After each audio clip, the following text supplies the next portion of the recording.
Il n'y a pas de sot métier, il n'y a que de sottes gens. Les jeunes Congolais qui ont saisi cette vision ont dit adieu à l'oisiveté et à la galère. C'est le cas d'Habib Nzaou, maître menuisier complet, que la rédaction de Lux Télévision met en lumière ce soir. Daniel Luisian, Lionel Oumanissa.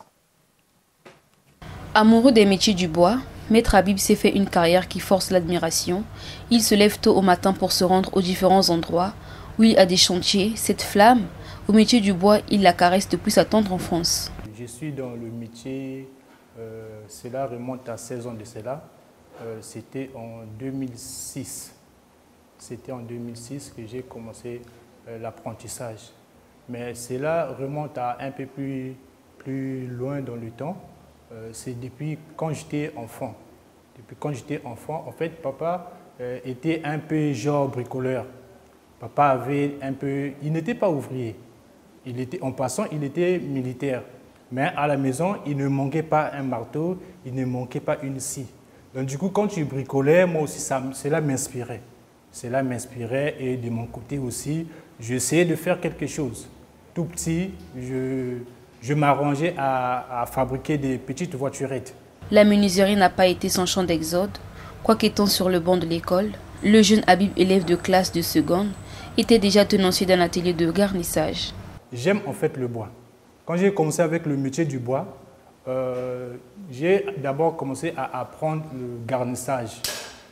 J'ai d'abord appris le garnissage et après, je partais encore à l'école, mais j'avais déjà ouvert un atelier. J'avais déjà ouvert un atelier en étant élève. Je partais déjà en seconde. Déjà en seconde, je détenais déjà un atelier de garnissage. Mais à côté de cela, je m'étais dit que je ne devrais pas seulement me limiter au garnissage, je devais ajouter quelque chose. Et après cela, j'ai suivi une formation en charpente.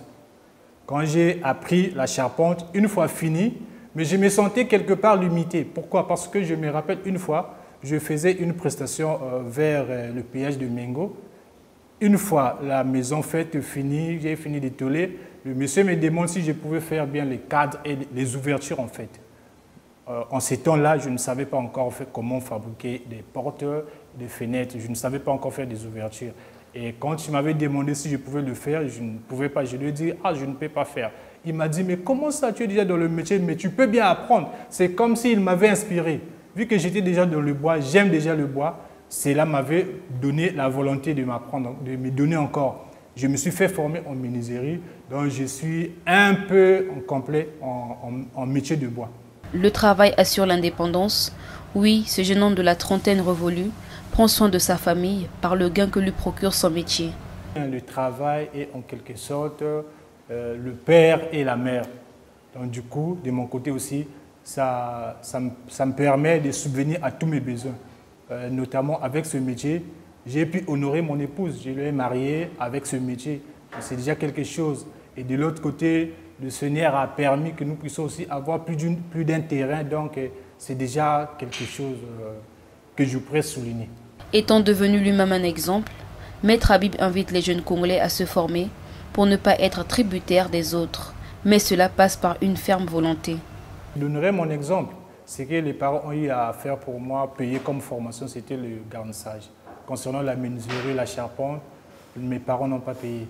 En fait, je l'ai appris à l'intermédiaire des relations, des connaissances, être bien avec des grands. Bon, c'est ça qui m'a permis de me faire former.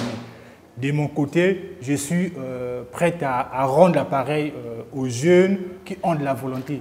En fait, la formation nécessite la volonté. Si tu n'as pas la volonté, tu vas commencer. Tu te feras former pendant 1 mois, 2 mois, 3 mois. Tu ne vas pas aller jusqu'au bout. Or, il est question de se faire former et d'aller jusqu'au bout afin de l'exercer et de transmettre la même chose aussi aux autres. Maître Habib n'a pas un atelier fixe de travail. Il se rend partout où son ingéniosité est sollicitée et il répond au plus 242 06 646 94 26.